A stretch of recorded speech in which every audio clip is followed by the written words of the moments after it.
Hello,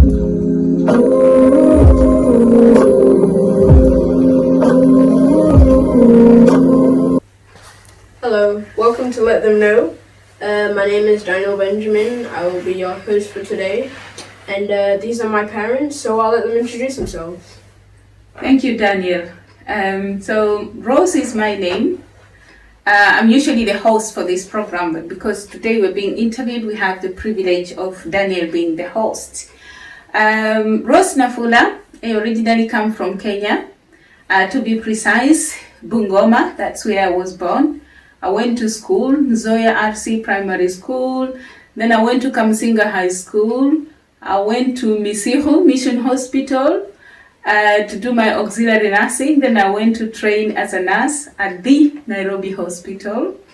And I worked there for some time. I worked at MP Shah. I went to Gertrude's. And 2003 is when I sought for greener pastures in the United Kingdom. And I've been here since then. Thank you. Mbinyo Ben Benjamin Waso Wanyonyi are my names. I was born in Mbarara, Uganda, but grew up around Webuye town, and up to the year 1993 is when I moved out of Nairobi, out of Webuye, to go and seek jobs in Nairobi, and then stayed in Nairobi up to the year 2003 again. Say 2004 January, I was on the plane coming here, and this has been home ever since. Thank you. Okay, so first, I'm just going to say that thank you for telling me you were born in Uganda, because I actually didn't know that. I thought you said you were born in Bungoma, but we're going to roll with it. There you go. So, moving on the day you arrived in the UK, at the airport, what were your first emotions and feelings when you first saw this place?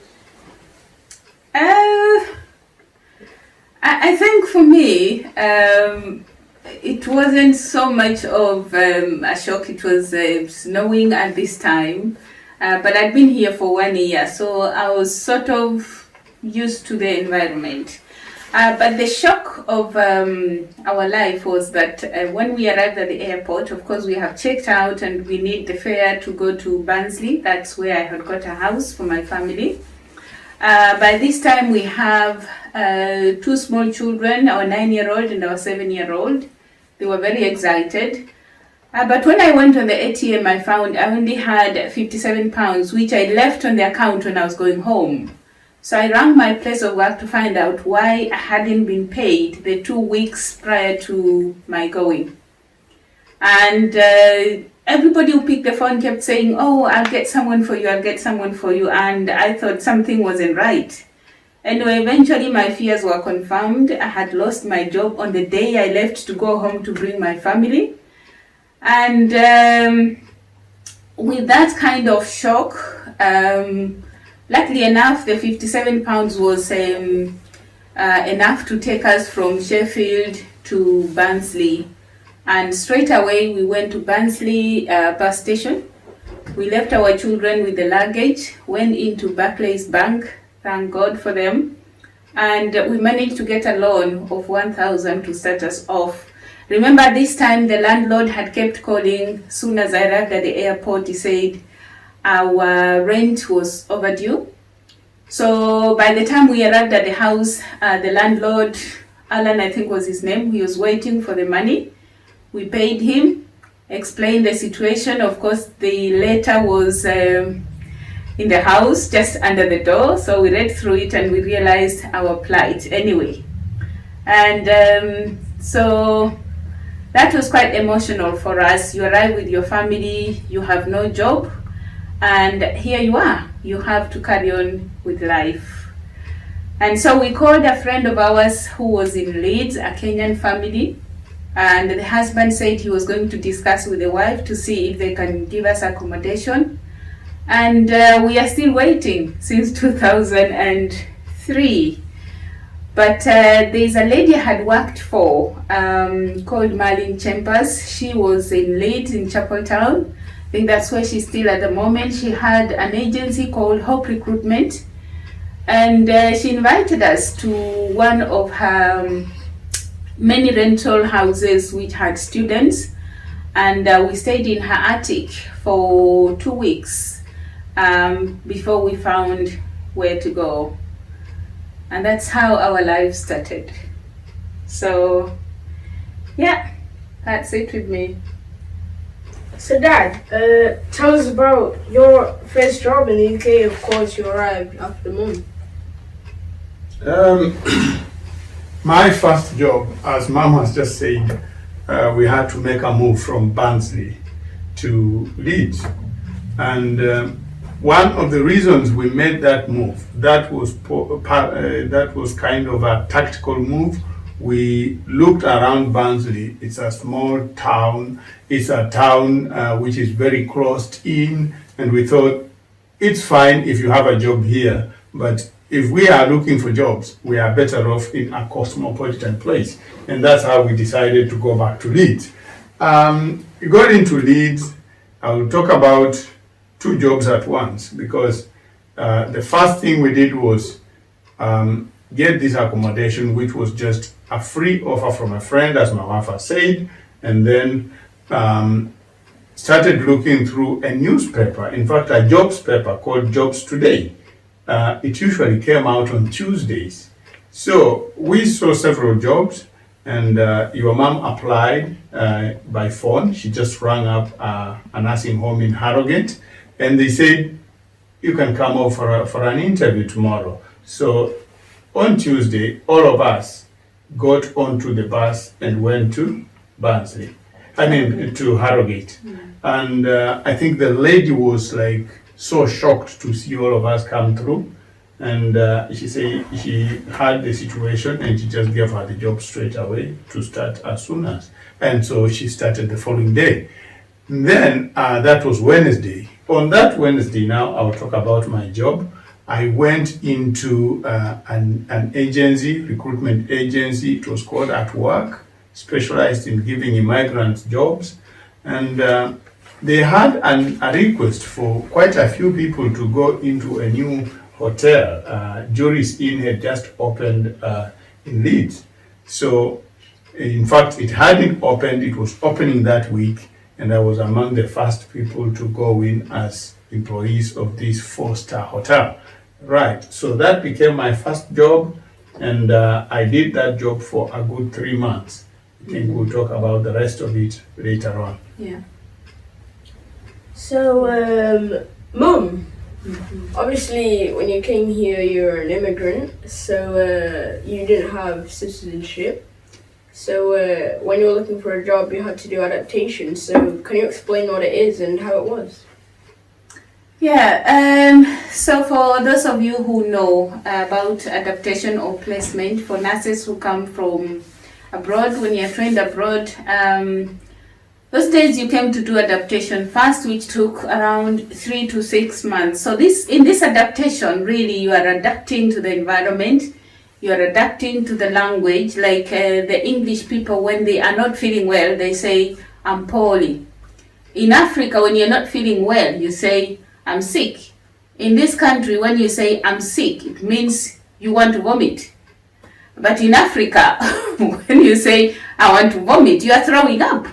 So we were adapting to many things. The food is different. The climate is quite different. The way people are treated is so different from our country. So you adapt to all these things.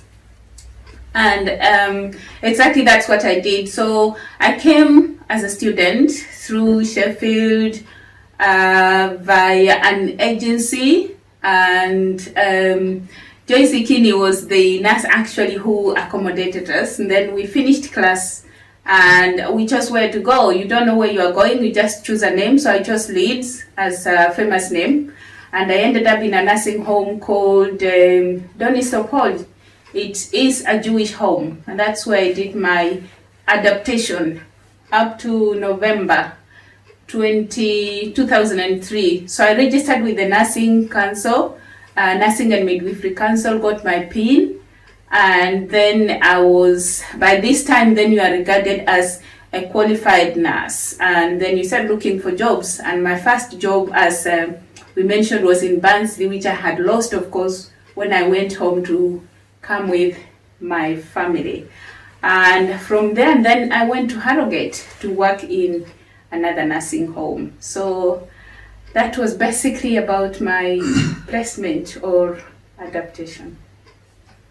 So we are running a little low on time, but can you explain just quickly how you got a job after losing your first one? I think my husband has mentioned briefly about when we moved from Barnsley to Leeds, Chapeltown, and jobs were very easy to come by.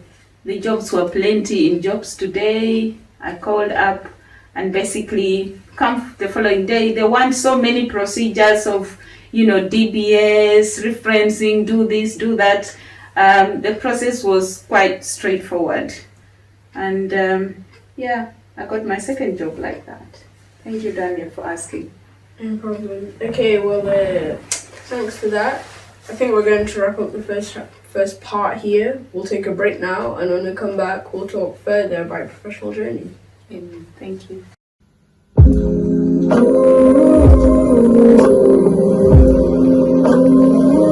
Hello, welcome back to Let Them Know. We've come back from our break, and before the break, my mum talked about her adaptation, and my father talked about how he got his first job. So now, I'd like them to tell them about their professional journeys from then to now. I think I'll go first because mine is a bit brief. Because I came to this country as a registered nurse. Since then, 2003, I have trained as a professional counselor. I've got a degree in counseling. I run my own private practice. And besides that, I've got a master's degree in healthcare education. So I double up as a nurse and professional counselor as well.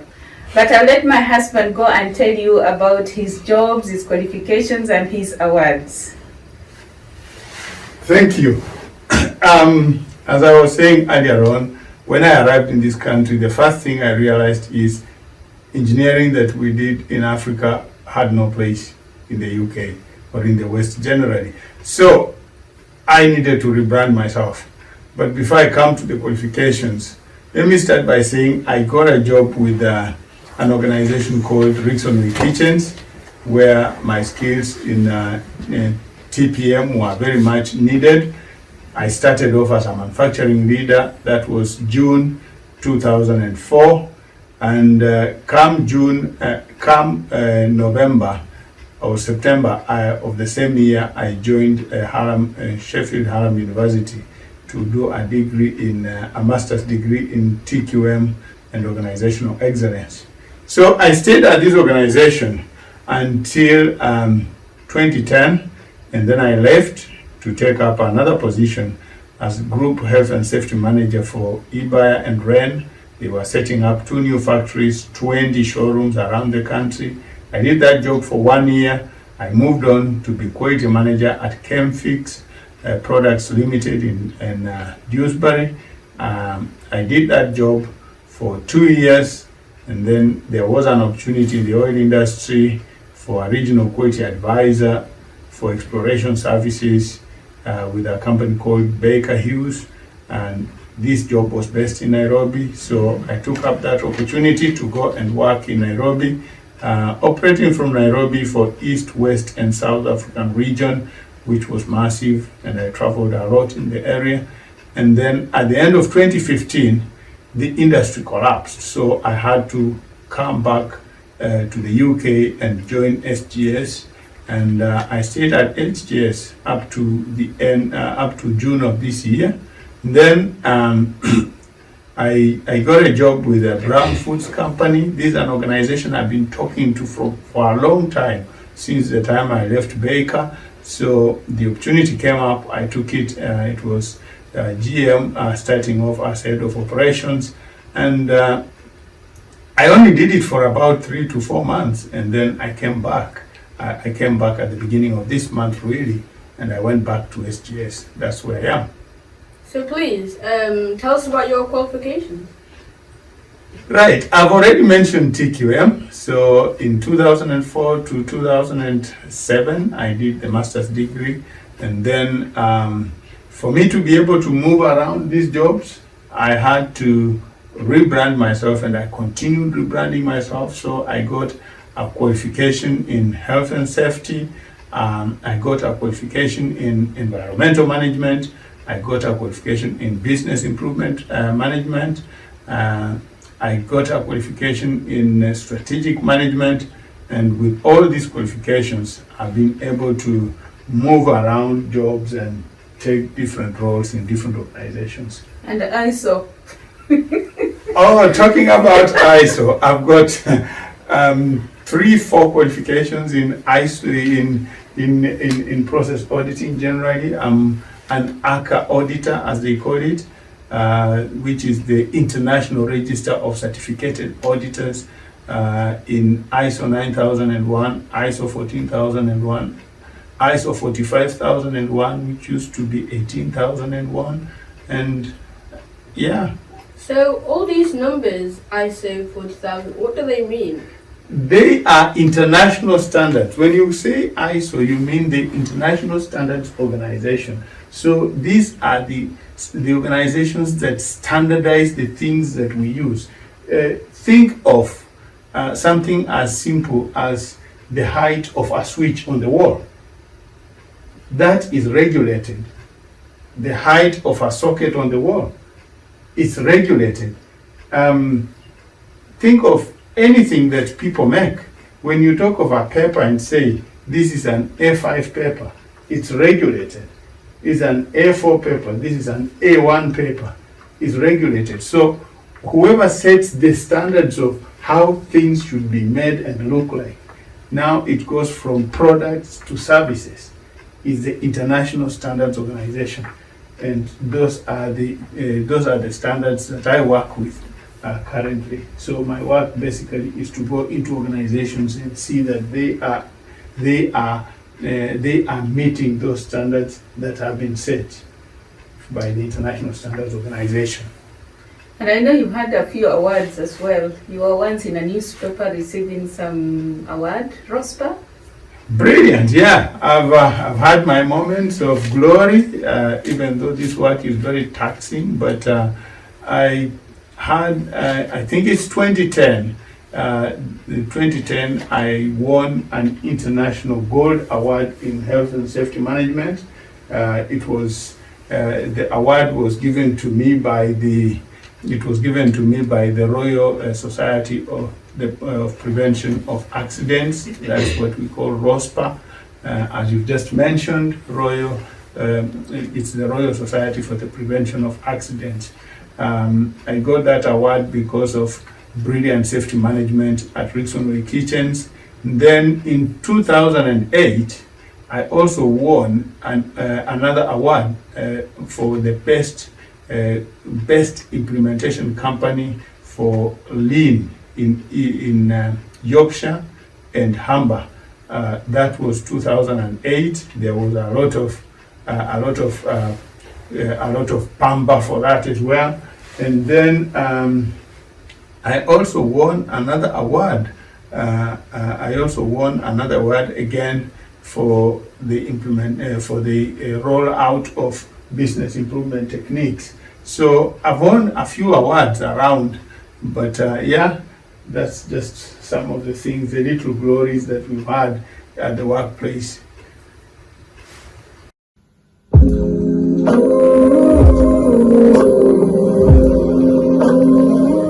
Okay, well that takes us perfectly into 2020/2019, and we can talk about how COVID-19 has affected everyone around us and of course ourselves.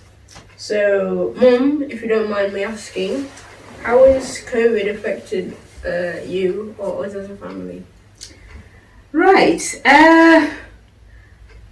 I think COVID-19 has affected too many people on different levels, to be honest. There are so many people that have lost their lives.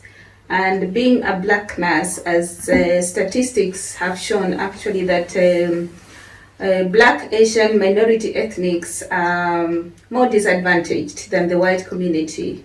So I'll talk about the negatives. Being an agency nurse, because that's my type of work that I do. When we went into the first lockdown, most hospitals had to close most of the departments. So the outpatient departments, the operating departments had to close down. So they had to deploy most of their staff to their COVID wards.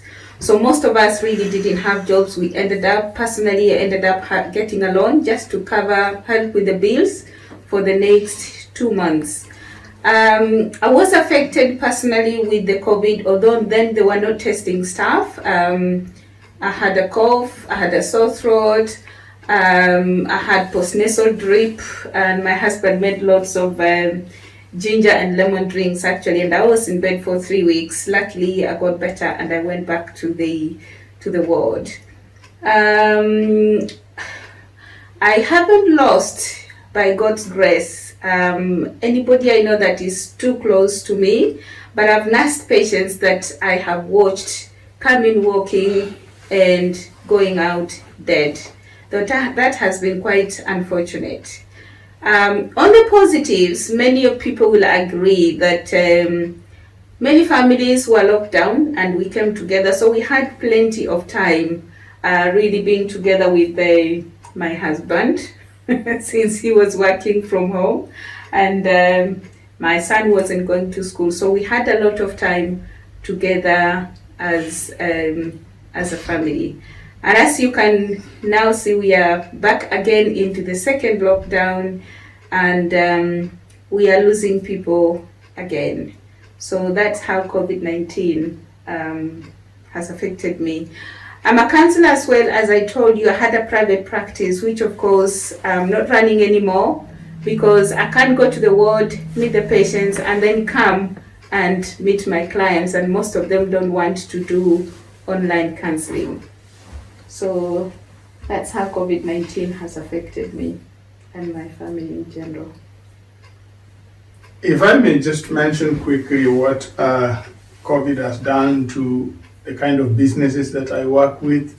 Most of them have gone on furlough, and that means that there's been a shortage of work. We've seen organizations that have gone under, just as I mentioned earlier on with the oil industry. This time round with COVID, lots of organizations have gone under because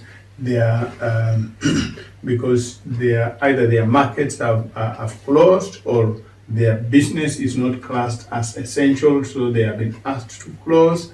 Even though you close and the government pays for the wages up to 80%, still as a business they have their bills to pay.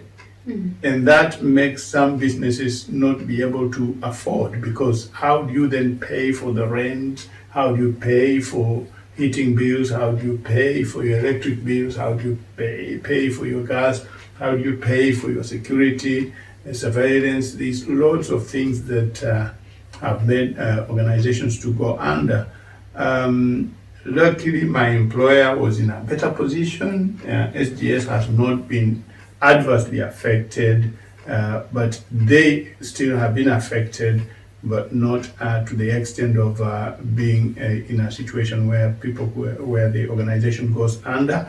What I would say is, from an auditor's point of view, it has been a blessing in disguise, because we used to do miles and miles on end, and now we are working from home. You get up, you sit on the desk, on the table, you do your work. We're doing the work remotely via video conferencing, Teams, Zoom, anything, emails, and it just saves us the time on the road. We've been doing, I used to do up to 600 miles in a week.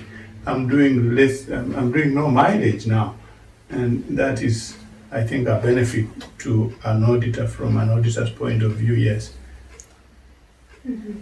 Okay, well, thank you for that. We've run out of time on this break, so I'll have to take another break, and then we can talk about a very interesting question. Thank you. Thank you, Daniel.